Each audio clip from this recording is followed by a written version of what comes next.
Fa tamin'ity taona ity kosa dia efa vonona dia ny fiandohan'ny taona ny teti-bola ny fera na ny tahiry ho an'ny fikojakojana ny lalana. Nisy ny fanazavana nentin'ny sekretera jeneralin'ny fera mikasika izay.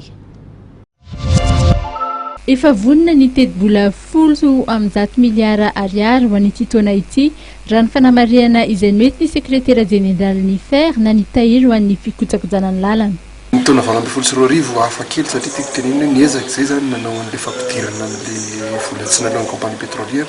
dia raha tamin'ny herintaontsika nizarana koa satria tsy niara vonona tany amin'ny voalohan'ny taona le vola amin'ity tona valambe folo sy roa arivo ity tonga dia vonontsika izao manana eo amin'ny ataontsika hoe total ny budget eo amin'ny 110 milliards d'ariary efa vonontsika izao efa ahafahana manao ny programme manavatonga ny farany taona zay amin'ity taona ity programme efa vita ny ampahany anankiray amin'le ataontsika hoe convention programme maresaka voto national eo amin'ny 70 milliards eo efa vita sy ny amin'ny fera sy ny travaux publics efa nomboka azitsika amin'izao zany efa tokony hanomboka kenikeny nanomana azy ny travaux. Efa nisy ihany koa ny vola natao an'ireo vondrom-bahoaka hitsinjara-pahefana. Fivorina niaraka tamin'le volan'ny faritra angamba nampahafantarana an'lehibe ny faritra hoe amin'ity taona ity efa misy le vola natao an'ny vondrom-bahoaka hitsinjara-pahefana CTD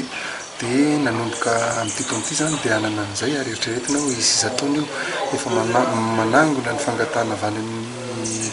vondrom-bahoaka paritra zany zay zao hatramin'ny faran'ny volana marsy raha ny tokony izy mba ahafahana manomboka ny asa ataontsika ny volana jolay. Mariana fa ny folo isanjato ny teti-bolan'ny fera dia natokana ho an'ireo asa maika na ny travaux d'urgence.